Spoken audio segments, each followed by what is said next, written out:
My wife asked for a divorce over text, saying she wanted something better, so I changed the locks and threw her clothes out the window.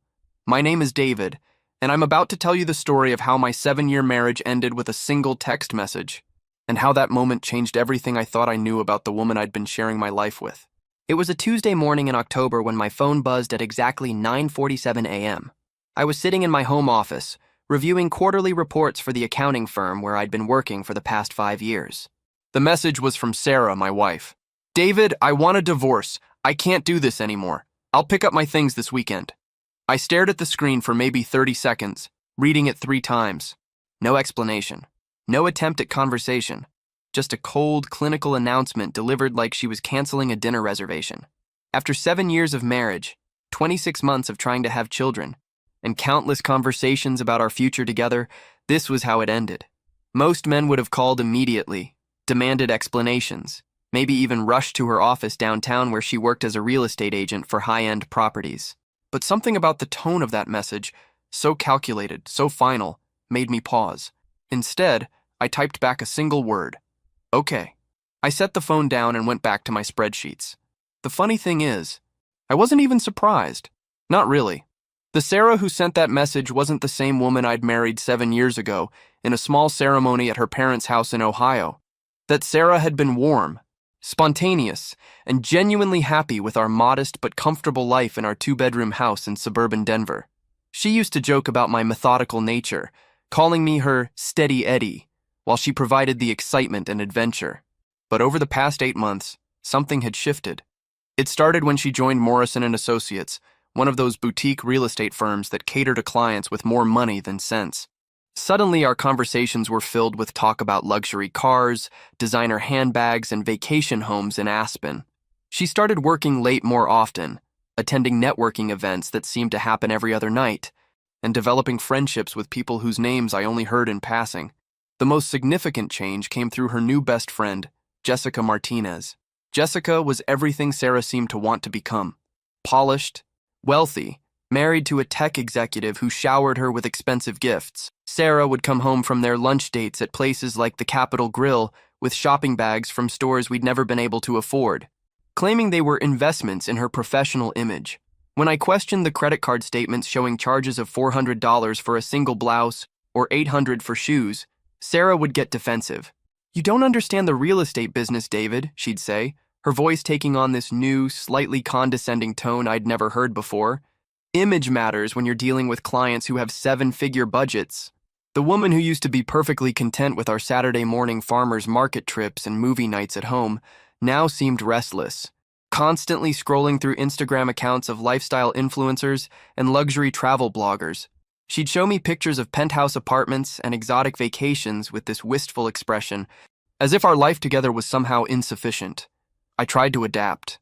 I suggested we take a nicer vacation that summer, maybe splurge on a weekend in California wine country. But it wasn't enough. Nothing seemed to be enough anymore. Sarah had developed this hunger for a lifestyle that my steady $58,000 annual income couldn't provide, and she made sure I knew it through subtle comments and not-so-subtle sighs. The breaking point came 3 weeks before the divorce text. Sarah announced she was going to Las Vegas with Jessica and some other women from the real estate office for a business conference. The conference part might have been true, but the pictures she posted on social media showed expensive dinners, VIP club access, and shopping sprees that would have blown our monthly budget twice over. When she came back, she was different, distant. She moved through our house like she was already living somewhere else in her mind. Our conversations became transactional. Bills to pay, schedules to coordinate, basic household maintenance. The warmth that had sustained us through 7 years of marriage had evaporated, replaced by this cold efficiency that made me feel like a roommate she barely tolerated. Now, sitting in my office with her divorce text still glowing on my phone screen, I realized that Sarah hadn't just decided she wanted out of our marriage. She'd been planning this exit strategy for months, carefully building her new identity while systematically dismantling the emotional connection we'd once shared. The text wasn't impulsive. It was calculated, probably composed with Jessica's input during one of their expensive lunch meetings. My phone buzzed again. Another message from Sarah. "I hope we can handle this maturely. I think it's best for both of us." I looked at that message and felt something I hadn't experienced in months. Clarity. The woman I'd married would never have handled something this important through text messages. The woman I'd married would have sat down with me, probably over coffee at our kitchen table, and talked through whatever problems we were facing. This new version of Sarah, the one who measured her worth by her proximity to wealth and status, was a stranger wearing my wife's face. I picked up my phone and typed back, "Whatever you think is best, Sarah." Then I did something that would prove to be the most important decision I'd make in this entire situation. Instead of wallowing or calling my friends to complain, I opened my laptop and researched divorce attorneys in Denver. By noon, I had consultations scheduled with 3 different lawyers for that same week. After 7 years of marriage, I'd learned a few things about my wife.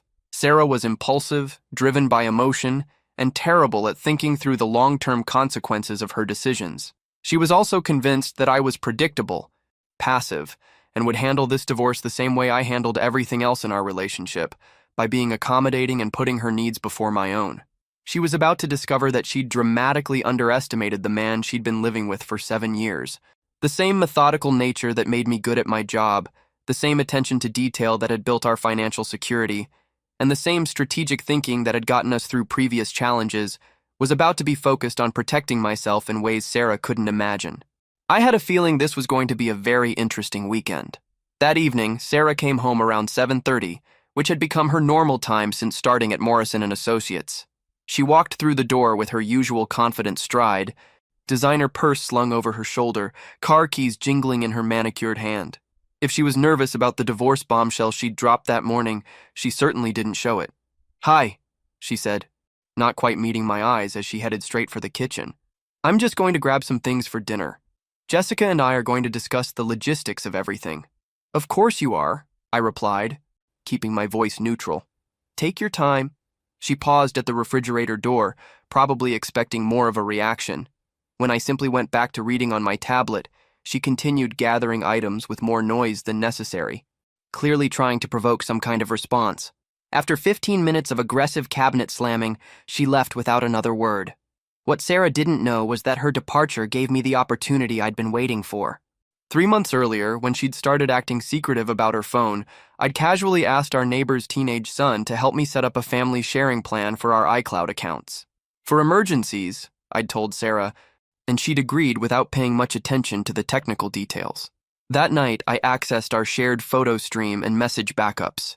What I found was worse than I'd imagined, but also exactly what I needed.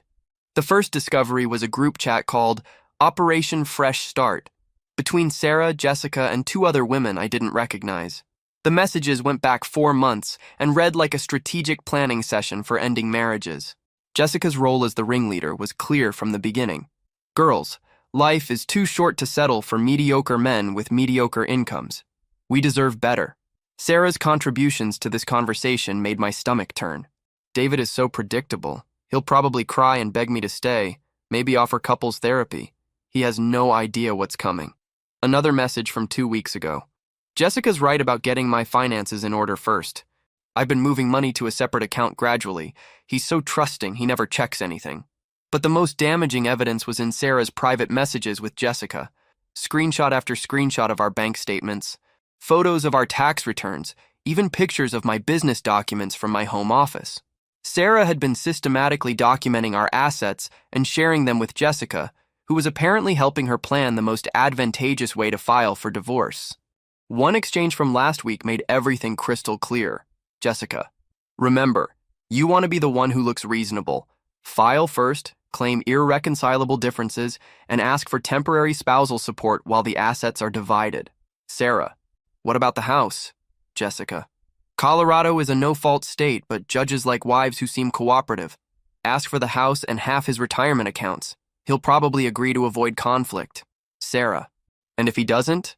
Jessica: "Trust me, men like David always cave when they realize how expensive lawyers are. Plus, you know all his financial weaknesses. He's been so focused on building that emergency fund. He won't want to drain it on legal fees." Reading those messages felt like watching a recording of my own murder being planned. The woman I'd shared a bed with for 7 years had been treating our marriage like a business deal gone bad, calculating the most profitable exit strategy with the cold precision of a corporate raider. But Sarah had made one critical miscalculation. She assumed I was the same man who'd been steamrolled by her increasingly demanding behavior over the past year. She thought the David who'd quietly absorbed her criticism about our lifestyle, who'd worked overtime to pay for her expensive professional wardrobe, who'd never questioned her mysterious late nights and weekend trips, would continue being that same accommodating pushover during our divorce. She was wrong. The next morning, I was sitting in the office of Margaret Chen, one of Denver's most respected divorce attorneys, at exactly 8 a.m. Margaret was in her early 50s with steel gray hair and the kind of no-nonsense demeanor that comes from 25 years of dealing with acrimonious divorces. "Mr. Anderson," she said after reviewing the printed copies of the messages I'd brought, "your wife has made several significant errors in judgment. First, documenting your assets and sharing them with a third party could be considered a breach of fiduciary duty. Second, the systematic movement of marital funds to separate accounts is something judges take very seriously." "What are my options?" I asked. Margaret smiled grimly. "More than she thinks you have. Colorado allows you to request temporary restraining orders on all marital assets. We can freeze bank accounts, credit cards, and prevent any major financial decisions until the divorce is finalized. Given this evidence, I'm confident we can get those orders by Friday. How quickly can we move? If you're serious about this, I can have paperwork filed by noon today. The beauty of your wife's strategy is that she's been so focused on planning her exit, she hasn't considered how vulnerable her current position actually is. Those expensive lunches and shopping trips. If she's been using marital funds for unnecessary expenses while planning to divorce you, that's dissipation of assets. A judge won't look kindly on that." By Thursday afternoon, everything was in motion. Margaret had filed for temporary restraining orders on all our accounts, citing Sarah's documented plan to hide marital assets. She'd also requested an emergency hearing based on evidence of financial misconduct. More importantly, she'd prepared documents that would legally require Sarah to account for every dollar she'd spent from our joint accounts over the past 6 months. The restraining orders were granted by Friday at 2 p.m. By 3 p.m., I'd contacted our bank and credit card companies to implement the court orders. By 4 p.m., I'd changed the locks on our house, something Colorado law allowed me to do since both our names were on the mortgage, and I could prove I was the primary resident paying all household expenses. That evening, I sat in my kitchen with a cup of coffee and Sarah's laptop, which she'd conveniently left behind in her rush to have dinner with Jessica. Her browser history told an interesting story. Luxury apartment listings in downtown Denver, expensive car dealerships, and dating websites where she'd already created a profile using photos from her recent Vegas trip. Her email account revealed even more damning evidence. Correspondence with a divorce attorney who'd apparently told her she could expect significant spousal support and at least half of all marital assets. Messages with apartment leasing offices about deposits and credit checks. Most tellingly, an email exchange with a financial advisor about optimizing her divorce settlement for tax purposes. Sarah had been planning this divorce for months, treating it like a lucrative business venture. She'd documented our assets, moved money, consulted attorneys, and even started looking for her post-divorce lifestyle, all while I was working overtime to pay for her expensive tastes and believing we were working through a rough patch in our marriage. But her biggest mistake was underestimating the man she'd been lying to for months. The same attention to detail that made me successful in accounting, the same methodical approach that had built our financial security, was now focused on protecting myself from her calculated betrayal. My phone rang at exactly 6:30 p.m. It was Sarah, and she sounded panicked. "David, what did you do? My credit card was declined at dinner. And Jessica says her card was declined too. The bank says our accounts are frozen?" "That's correct," I replied calmly. "I received a court order today freezing all marital assets pending our divorce proceedings. I'm sure your attorney will explain the details to you." "What attorney? David, what the hell is going on?" "Check your email, Sarah. You should have received copies of all the court documents by now. I'll be staying at the house as the court has designated me the temporary resident. You'll need to find other accommodations until we work out the details." The silence on the other end of the line stretched for nearly 30 seconds. "David," she finally said, her voice smaller than I'd heard it in months. "Can we talk about this like adults? I'm sure we can work something out without lawyers and court orders. I think that ship sailed when you started planning this divorce 4 months ago while taking pictures of my business documents," I replied. "My attorney will be in touch with yours to schedule a meeting. Have a good evening, Sarah." I hung up the phone and took another sip of my coffee. Outside, the autumn sun was setting over the Rocky Mountains, painting the sky in brilliant shades of orange and pink. For the first time in months, I felt like I could breathe clearly. Sarah was about to learn that the man she'd been taking for granted was full of surprises. Saturday morning arrived with the kind of crisp October air that usually made Sarah want to spend the day hiking in the foothills. Instead, I watched from my home office window as her silver BMW pulled into our driveway at exactly 9 a.m. She sat in the car for several minutes, probably steeling herself for what she assumed would be a confrontation where she could manipulate me back into being the accommodating husband she'd grown used to. When she finally approached the front door, I heard her key slide into the lock, followed by confused jiggling, then more aggressive attempts. After about 2 minutes of this, the doorbell rang. I opened the door to find Sarah standing on our front porch with 2 large suitcases and an expression I'd never seen before, genuine uncertainty mixed with the first hints of real fear. "David, my key doesn't work," she said, trying to maintain her usual confident tone but not quite succeeding. "That's correct," I replied. "The locks were changed yesterday as part of the temporary court orders. This is now considered my primary residence until our divorce proceedings are complete." She stared at me like I'd suddenly started speaking a foreign language. "David, this is ridiculous. It's my house, too. We can work this out without all this legal drama." "Actually, we can't," I said, pulling out my phone to show her the official court documents. "Judge Morrison issued temporary restraining orders on all marital assets, including this house. I'm legally designated as the primary resident since I'm the one who's been paying the mortgage, utilities, and maintenance for the past 3 years, while you've been spending our money on designer clothes and expensive dinners." The color drained from her face as she read the legal documents. "You can't be serious. Where am I supposed to live?" "I assumed you'd stay with Jessica," I replied. "You two seem to have planned everything else together." That's when I saw the first crack in her composure. Her perfectly manicured hands started shaking slightly as she scrolled through the court orders on my phone. "David, you don't understand. I can't. Jessica's husband is... It's complicated." "I'm sure you'll figure something out," I said. "You've become very resourceful over the past few months." She tried several more approaches. Tears, anger, attempts at seduction, promises to work things out, but I remained politely unmoved. Finally, she gathered her suitcases and left, but not before trying one last manipulation. "You're going to regret this, David. I know things about your business that could cause problems for you." "I'm sure you do," I replied. "Just remember that threatening your spouse during divorce proceedings is something judges take very seriously. Have a good day, Sarah." After she left, I called Margaret Chen to report the interaction. "Document everything," she advised. "Her behavior is following a predictable pattern. First denial, then bargaining, then threats. The anger phase is coming next." She was right. The messages started that afternoon. 2:15 p.m. "David, I'm staying at a hotel. This is insane. Call me so we can talk like reasonable adults." 2:47 p.m. "My credit cards aren't working. The bank says the accounts are frozen. How am I supposed to buy food?" 3:23 p.m. "This is harassment. You can't just cut me off financially. I have rights." 4:18 p.m. "Jessica's attorney says what you're doing is illegal. You're going to be in serious trouble." 5:52 p.m.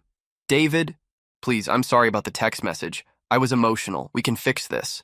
I didn't respond to any of them. Margaret had been clear.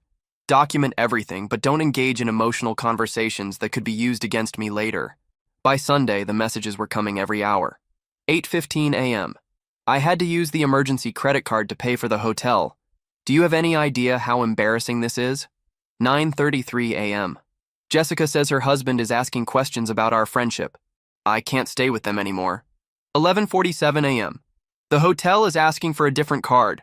All of ours are being declined. What did you tell the bank?" 1:22 p.m. "This is financial abuse, David. I'm documenting everything for my attorney." 2:55 p.m. "I'm at McDonald's because it's all I can afford. Are you happy now?" 4:18 p.m. "My parents are asking why I'm not answering their calls. What am I supposed to tell them?" The Sunday evening messages showed a different Sarah, one I hadn't seen since the early days of our marriage. 7:30 p.m. "David, I'm scared. I don't understand what's happening. Can we please just talk?" 8:45 p.m. "I made mistakes, but this isn't fair. I never wanted to hurt you." 9:52 p.m. "I keep thinking about our first apartment. When we were so happy with so little. Maybe we can find that again?" 11:15 p.m. I love you. I know I haven't acted like it, but I do. Please don't throw away 7 years. Monday brought a new wave of desperation. 6:00 a.m. I slept in my car last night. The hotel kicked me out. This has gone too far. 7:30 a.m. I'm outside your office. Please come down so we can talk. People are staring. 8:15 a.m. Security asked me to leave the building. David, what have we become? That afternoon, I received a call from a number I didn't recognize. It was Sarah calling from Jessica's phone. David, this is insane, she said, her voice shaky and strained. I haven't eaten a real meal in 2 days. I'm staying in my car. Do you want me to starve? Sarah, you have a job, I replied calmly. You make decent commissions from real estate sales. You can take care of yourself. You know I haven't closed any deals in 6 weeks, she said, desperation creeping into her voice. All my money was going into our joint account. I don't have access to anything. That was a lie, and we both knew it. The evidence I'd found showed she'd been systematically moving money to a separate account for months. But apparently she'd already spent most of it on her expensive lifestyle changes. Sarah, I'm sure your attorney will explain your options during the emergency hearing on Wednesday. What emergency hearing?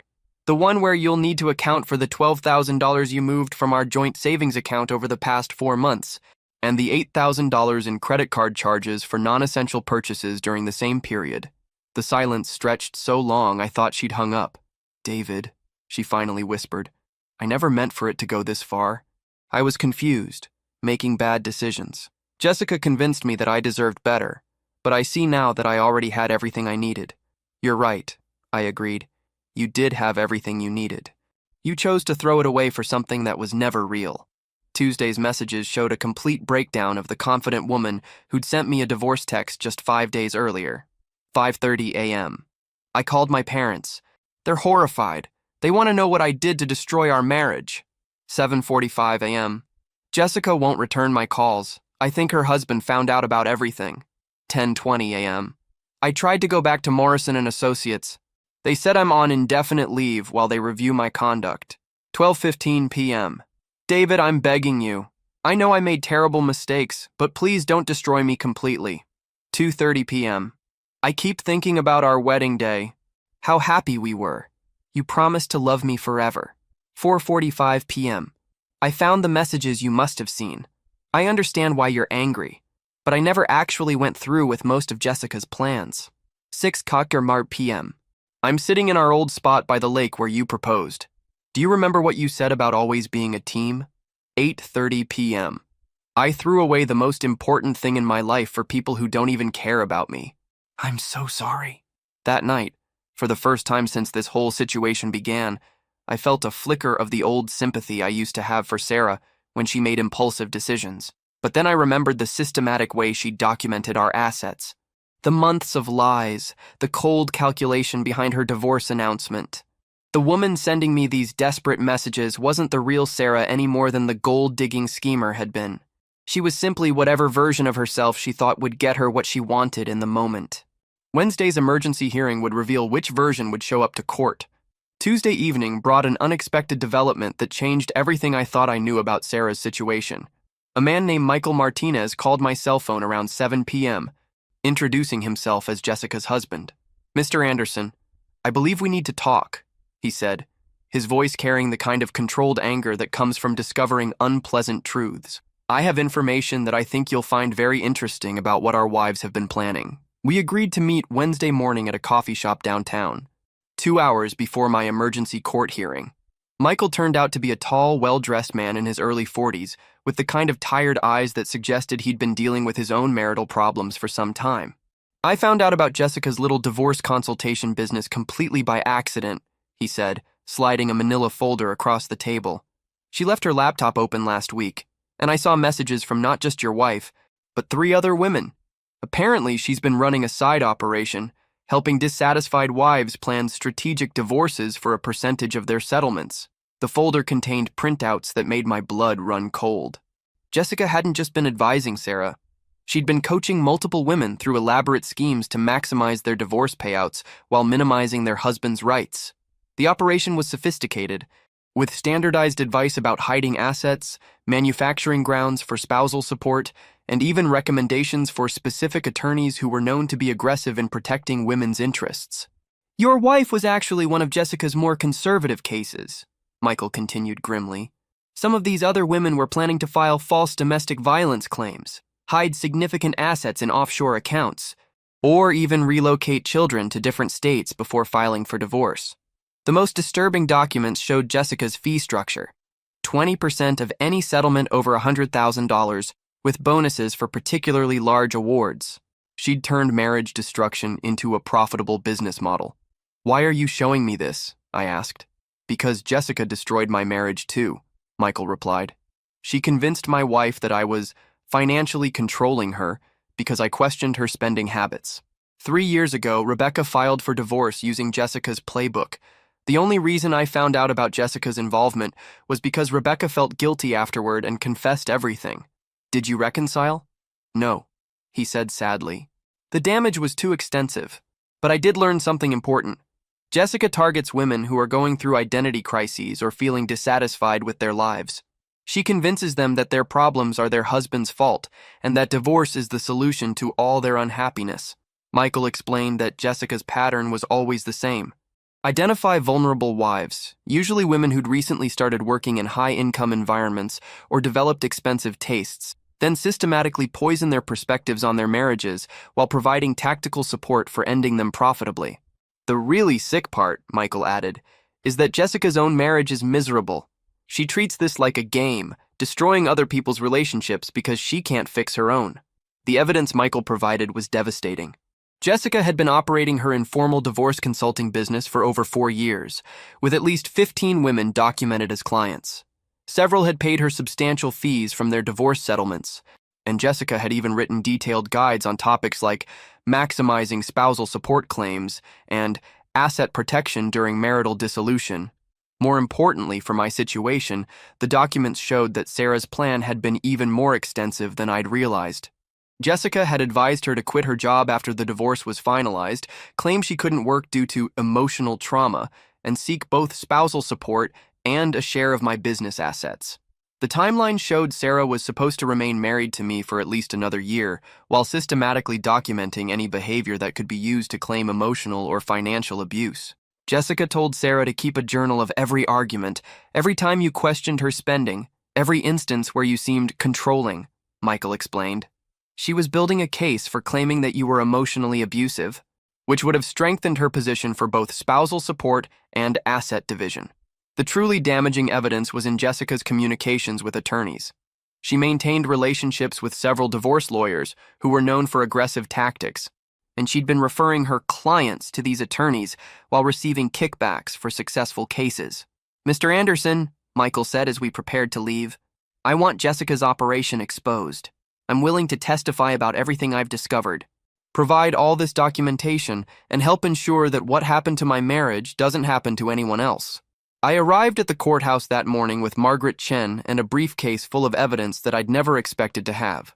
The emergency hearing was supposed to address Sarah's request to have the asset freezes lifted and to establish temporary spousal support.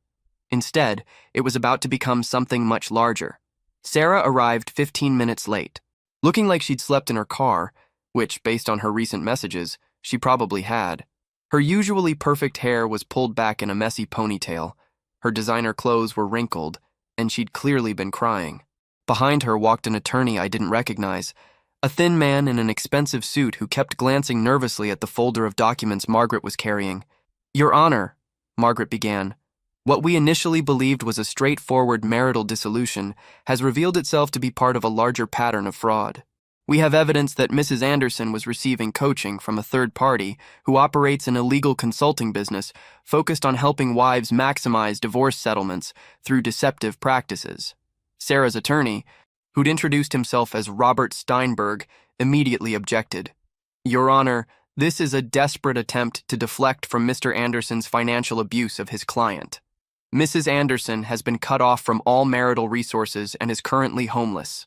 Judge Morrison, a woman in her 60s with gray hair and no patience for theatrics, looked unimpressed. "Mr. Steinberg, I've reviewed the temporary restraining orders, and they were issued based on evidence that Mrs. Anderson had been systematically moving marital assets while planning divorce proceedings. That's a serious allegation. Your Honor," Margaret continued, "we now have documentation showing that Mrs. Anderson was following a detailed strategy designed by Jessica Martinez, who has been operating an unlicensed business coaching wives through strategic divorces for financial gain. When Margaret began presenting the evidence Michael had provided, I watched Sarah's face go through a series of expressions: confusion, recognition, fear, and finally something that looked like betrayal. She clearly hadn't known about Jessica's broader operation or the fact that she was just one of many women being manipulated for profit. The most damaging moment came when Margaret read from Jessica's written instructions to Sarah. Document every instance where your husband questions your decisions, shows concern about spending, or asks for explanations about your activities. These can all be reframed as controlling behaviors that justify both spousal support and a larger asset division. Judge Morrison's expression grew increasingly stern as more evidence was presented. "Mrs. Anderson," she said finally, "were you aware that Ms. Martinez was charging fees for her advice and that she maintained financial arrangements with certain divorce attorneys?" Sarah looked genuinely shocked. "No, Your Honor. Jessica never mentioned any fees. She said she was helping me because we were friends." "Mr. Steinberg," the judge continued, "did you have any prior contact with Ms. Martinez before taking on this case?" Steinberg's face had gone pale. "Your Honor, I may need to recuse myself from this case. I believe there may be a conflict of interest that I wasn't previously aware of." The hearing was recessed while Steinberg consulted with his supervising partner. When court resumed 30 minutes later, he was no longer representing Sarah.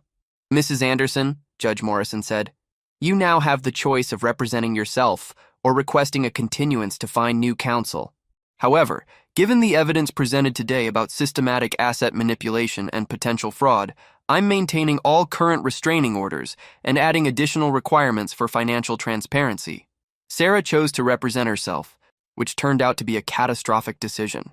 Without legal guidance, she made several admissions that Margaret later told me would be nearly impossible to overcome in final divorce proceedings. "Your Honor, I did move some money to a separate account, but Jessica said all wives should have financial independence," Sarah said, apparently not realizing she was admitting to exactly what she'd been accused of. "I never meant to hide anything from David," she continued. "I was just confused and scared about our future. Jessica made it seem like I needed to protect myself." The judge ordered Sarah to provide complete financial records for the past year, including documentation of all money moved from joint accounts and all expenses paid with marital funds. She also ordered both parties to attend mediation before any further court proceedings. As we left the courthouse, I saw Sarah sitting alone on a bench outside, crying quietly while she tried to call someone on her phone. For a moment, I felt a flicker of the old protective instinct I'd once had for her. But then I remembered the months of lies, the systematic betrayal, and the cold calculation behind her divorce announcement. Margaret walked beside me as we headed to the parking garage. "Mr. Anderson, this case just became much simpler for you and much more complicated for your wife. Her attorney's withdrawal, combined with her admissions in court today, have significantly strengthened your position. What happens next?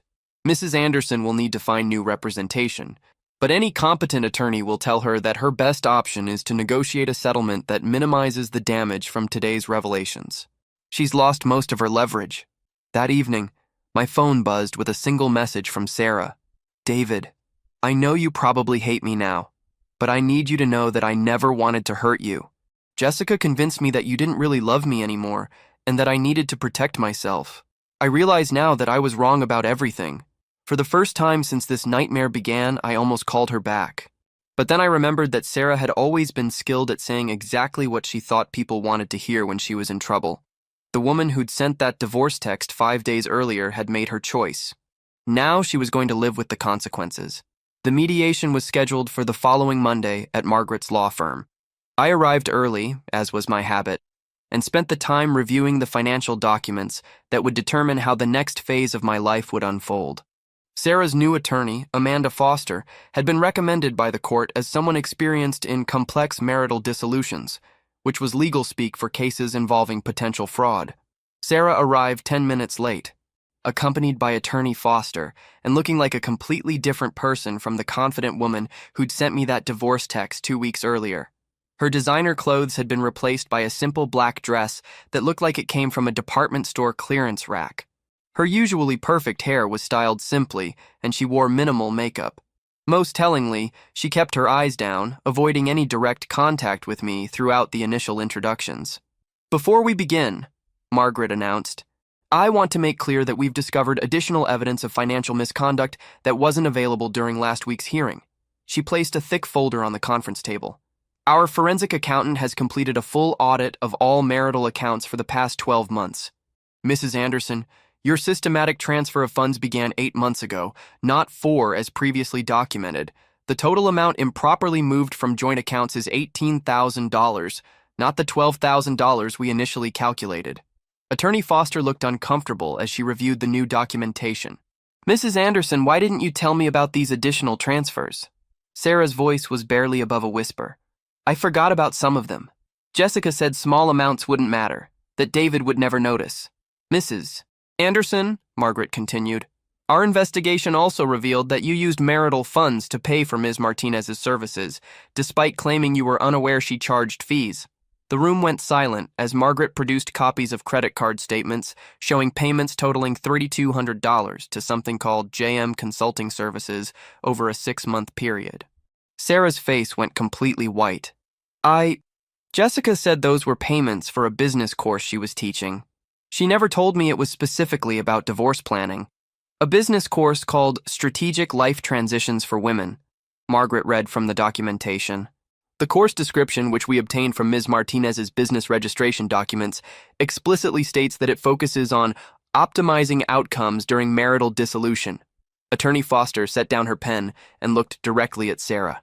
Mrs. Anderson, I need to speak with you privately before we continue. They stepped out of the conference room for nearly 20 minutes. When they returned, Foster looked like someone who'd just received very bad news. My client is prepared to make a settlement offer, Foster announced. What followed was the complete collapse of every advantage Sarah thought she'd had. The evidence of systematic financial deception, combined with her payments to Jessica's illegal consulting business, had destroyed any claim she might have had to spousal support. Worse, the court could potentially require her to pay restitution for the money she'd improperly moved and spent. Mrs. Anderson, Margaret said, our settlement offer is as follows. You will return the full $18,000 moved from joint accounts plus interest. You will also reimburse Mr. Anderson for the $3,200 paid to Ms. Martinez's consulting service, since those payments were made without his knowledge or consent using marital funds. Sarah started crying quietly, but Margaret wasn't finished. You will receive no spousal support. Given the evidence of financial misconduct, you will retain your personal vehicle and personal belongings, but you forfeit any claim to the marital home, Mr. Anderson's business assets, or his retirement accounts. This is too harsh, Foster protested. My client made mistakes, but she shouldn't be left with nothing. Your client, Margaret replied coldly, spent 8 months systematically stealing from her husband while planning to destroy his financial security through a fraudulent divorce scheme. She's fortunate we're not pursuing criminal charges for theft and conspiracy. The next 2 hours were brutal to watch. Sarah, who just 3 weeks earlier had been confident that she could manipulate me into a favorable settlement, was forced to confront the reality that her calculated betrayal had backfired completely. David, she said during a brief recess, approaching me for the first time since the mediation began.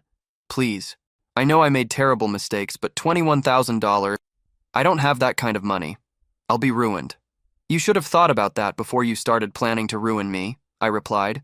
I never wanted to ruin you, she insisted, tears streaming down her face. Jessica convinced me that you were planning to leave me anyway, that I needed to protect myself. She showed me statistics about how divorced women end up in poverty, and I got scared.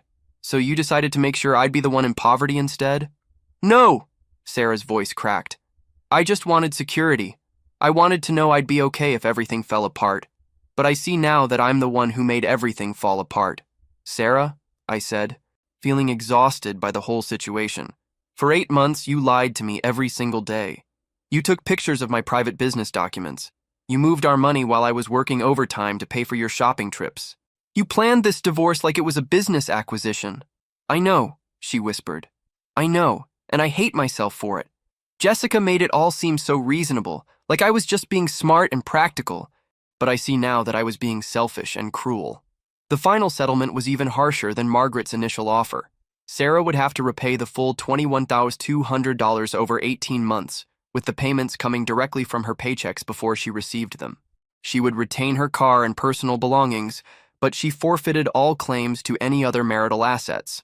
Most significantly, the settlement included a clause stating that if Sarah failed to make the required payments or violated any terms of the agreement, I could pursue both civil and criminal charges for theft and fraud. "Mrs. Anderson," Foster said after reviewing the final documents, "I strongly advise you to accept this settlement. Given the evidence against you, a judge would likely impose even harsher terms, and there's a real possibility of criminal prosecution." Sarah signed the papers with shaking hands, her tears making small wet spots on the legal documents that would officially end our 7-year marriage. As everyone prepared to leave, Sarah approached me one last time. "David, I need you to know something," she said, her voice steadier than it had been all day. "When I sent you that divorce text, I thought I was being strong and independent. I thought I was taking control of my life, but the truth is, I was being controlled by someone else's agenda the whole time." "What do you mean?" "Jessica never cared about me or my happiness," Sarah continued. "She saw me as a mark, someone she could manipulate for profit. Everything she told me about deserving better, about you not appreciating me, about needing to protect myself financially, it was all designed to make me do exactly what I did. Why are you telling me this now? Because I want you to understand that the woman who destroyed our marriage wasn't really me. It was some twisted version of me that Jessica created by feeding my insecurities and fears. The real me loved you, loved our life together, and would never have hurt you like this." I looked at Sarah, really looked at her, for the first time in months. Without her expensive clothes and perfect styling, she looked younger, more vulnerable, and strangely more like the woman I'd married 7 years earlier. "Sarah," I said finally, "I believe that you were manipulated. I believe that Jessica took advantage of your insecurities and led you down a path you never should have taken. But here's what I can't forgive. You made a choice every single day for 8 months to lie to me, to steal from me, and to plan my destruction. Jessica didn't force you to do those things. She just made them seem reasonable." "You're right," Sarah said, nodding slowly. "I made those choices. I own them, and I accept the consequences. I just hope that someday, when enough time has passed, you might remember that there was a time when I loved you more than anything in the world." "I do remember that time," I replied. "That's what makes this so heartbreaking." 3 days later, the divorce was finalized. Judge Morrison signed the decree with unusual speed, commenting that the case served as an excellent example of how deception and fraud in marital relationships serve no one's interests. The same afternoon, I received a call from Michael Martinez with an update about Jessica's situation. "The State Attorney General's office has opened an investigation into Jessica's consulting business," he reported. "Apparently, 3 other men whose wives were Jessica's clients have come forward with similar evidence.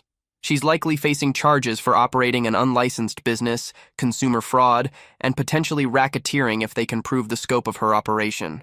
"What about the attorneys who were working with her?" "2 of them have been suspended pending investigation by the State Bar Association.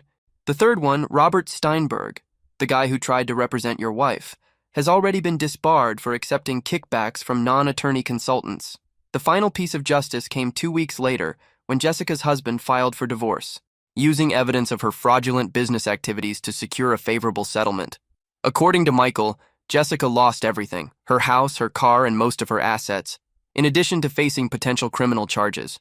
"Turns out," Michael told me, "Jessica's been living way beyond her means for years, funding her lifestyle with money from her divorce consulting scheme. When that income disappeared and her husband left her, she couldn't maintain any of it." As I hung up the phone, I felt something I hadn't experienced since this whole nightmare began. Closure. The woman who had poisoned my wife's mind and destroyed my marriage was facing consequences that matched the damage she'd caused. Sarah, meanwhile, had moved into a small apartment across town and taken a job at a different real estate company, one that focused on modest homes for first-time buyers rather than luxury properties for wealthy clients. According to mutual friends, she was making her payments on schedule and seemed to be rebuilding her life with a humility that had been absent during her final months as my wife. I never saw or spoke to her again after the mediation, but I occasionally wondered if she'd learned anything from the experience or if she'd simply found new ways to avoid taking responsibility for her choices. Either way, it was no longer my problem to solve. 6 months after the divorce was finalized, I found myself in a surprisingly good place. The house felt more like home than it had in years, probably because I could finally relax without wondering what financial surprise might be waiting in our next credit card statement. I'd used some of the money Sarah was paying back to renovate the kitchen, something we'd talked about doing together for years but could never afford because of her expensive shopping habits. My business was thriving in ways I hadn't expected.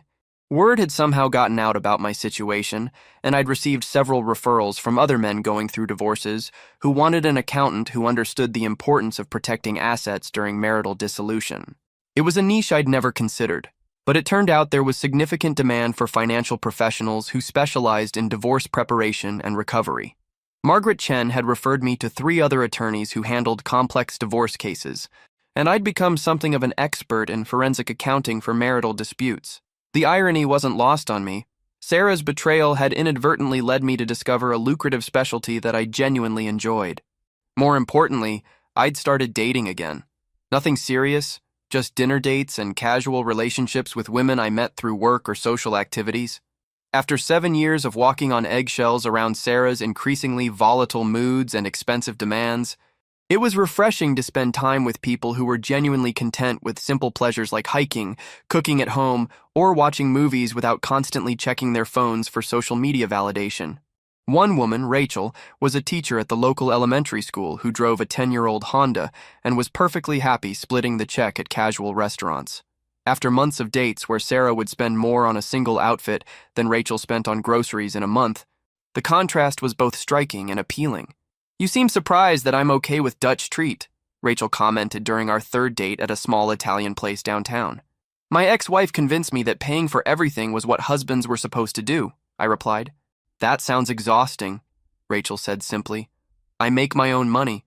Why wouldn't I pay my own way?" It was such a basic concept, but after years of being Sarah's personal ATM, it felt revolutionary. The payments from Sarah arrived like clockwork every month, with $977.78 deposited directly into my account on the 15th. Margaret had structured the agreement so that the money came from Sarah's employer before she ever saw it, ensuring that she couldn't spend it on something else, and then claim she couldn't make her obligation.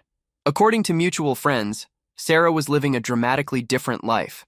Gone were the expensive clothes, luxury cars, and upscale restaurants. She'd moved into a modest apartment complex near her new job and was driving a used Toyota that looked like it had seen better days.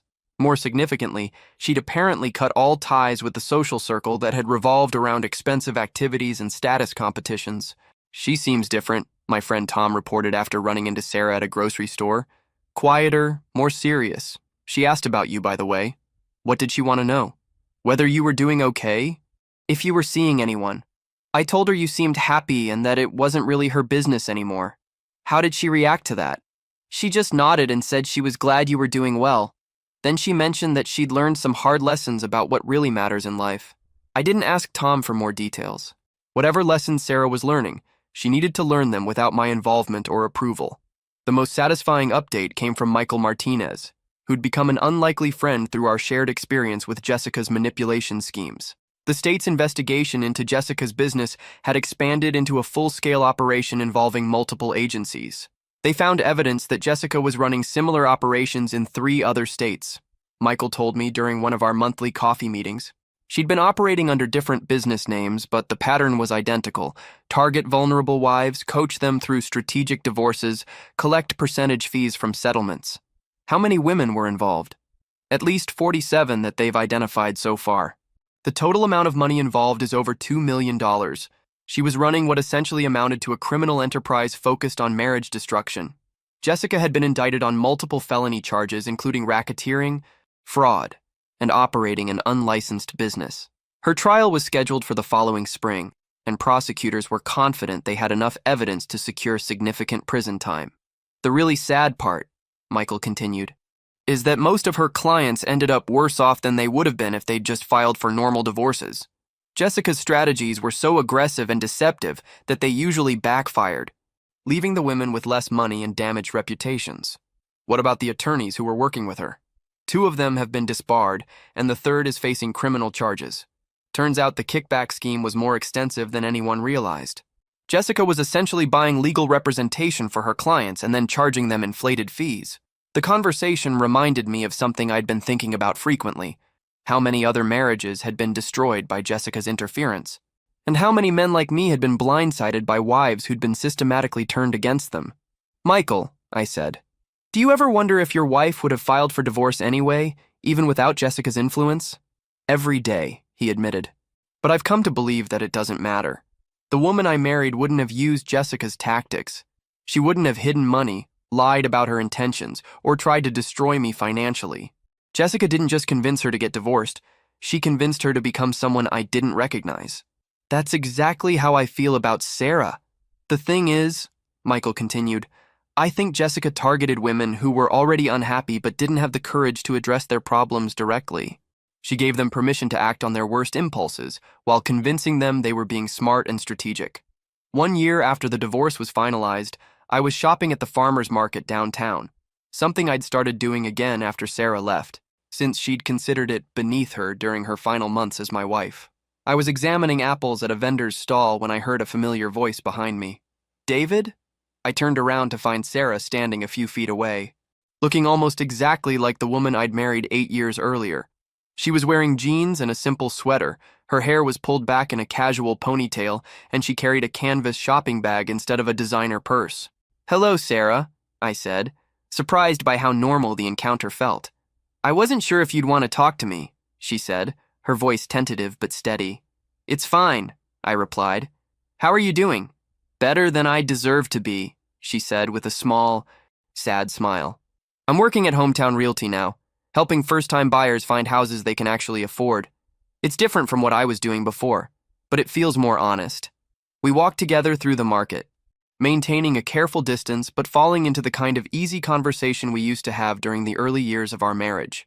David, I need to tell you something, Sarah said as we stopped near the flower vendors.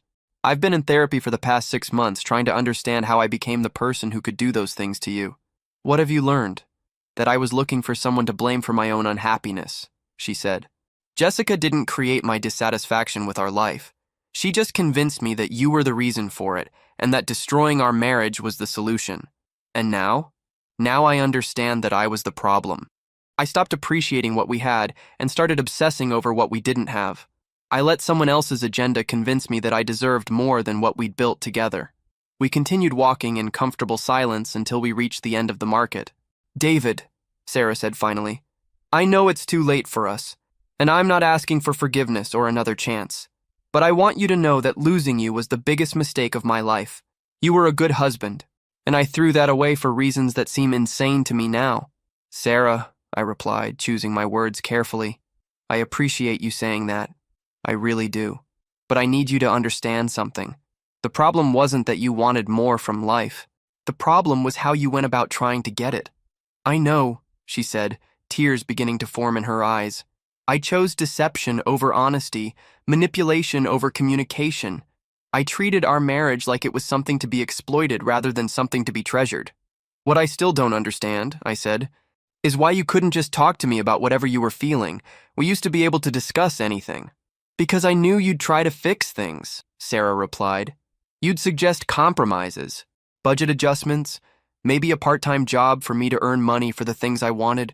You'd be reasonable and practical, and I didn't want reasonable and practical. I wanted to be angry and resentful and blame someone else for my problems. It was the most honest thing she'd said during our entire marriage crisis. Jessica gave me permission to be selfish, Sarah continued. She told me I deserved everything I wanted without having to work for it or sacrifice for it. She made it seem like taking what I wanted from you was actually empowerment. And now? Now I understand that real empowerment means taking responsibility for your own happiness instead of expecting someone else to provide it for you. As we prepared to part ways, Sarah reached into her shopping bag and pulled out a small envelope. This is the final payment, she said, handing it to me. I know it's not due for another 6 months, but I got a bonus at work, and I wanted to finish this obligation early. I looked at the envelope, feeling a complex mix of emotions. Sarah, you don't have to do this now. Yes, I do, she said firmly. Carrying this debt has been a daily reminder of what I did to you, to us, to everything we built together. I need to close that chapter completely. What will you do now? Keep working, keep learning, keep trying to become someone I can respect, she said. Maybe someday I'll find someone who can love the person I'm becoming instead of the person I was pretending to be. I hope you do, I said, and I meant it. As I watched Sarah walk away through the farmer's market, carrying her simple canvas bag and looking more like her authentic self than she had in years, I felt something I hadn't expected. Peace. The divorce had cost both of us more than money.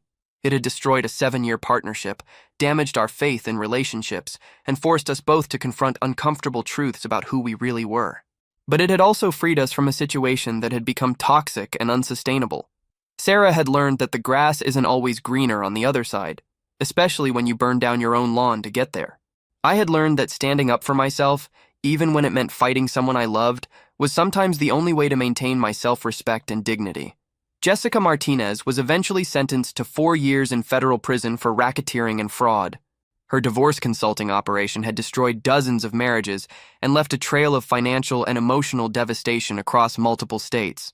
The judge noted during sentencing that Jessica had weaponized the institution of marriage for personal profit, showing callous disregard for the families and children affected by her schemes. Michael Martinez remarried 2 years later to a woman who worked as a nurse and had no interest in expensive restaurants or luxury vacations.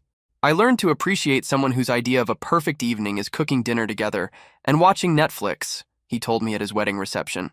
Sarah eventually found work at a nonprofit organization that helped low-income families navigate the home buying process. According to mutual friends, she seemed genuinely happy in a life that bore no resemblance to the luxury lifestyle she'd once pursued. She never remarried, but she appeared to have found the kind of peace that comes from living authentically rather than trying to impress others. As for me, I married Rachel 3 years after my divorce was finalized. Our wedding was a small affair at a local park, followed by a reception in my backyard. The total cost was less than what Sarah used to spend on a single shopping trip, but it was perfect because it reflected who we actually were rather than who we thought we should be. The house that had once been filled with tension and expensive objects that never brought happiness became a home filled with laughter, books, and the kind of comfortable contentment that comes from being with someone who values you for who you are rather than what you can provide. Sometimes when I'm working in the garden, Rachel and I planted together, or when we're cooking dinner while discussing our simple plans for the weekend, I think about the text message that changed everything. David, I want a divorce. I can't do this anymore. In the end, Sarah was right about one thing. She couldn't do it anymore. She couldn't maintain the pretense that she was happy with our life together while secretly resenting everything about it. The tragedy wasn't that our marriage ended, but that it took such a destructive path to get there. The woman who sent me that divorce text taught me that sometimes the most loving thing you can do for someone is to let them go, even when they're trying to take everything else with them. And sometimes, the most important thing you can do for yourself is to stand up and fight for your dignity, even when it means fighting someone you once loved more than anything in the world. In the quiet moments of my new life, I'm grateful for both lessons.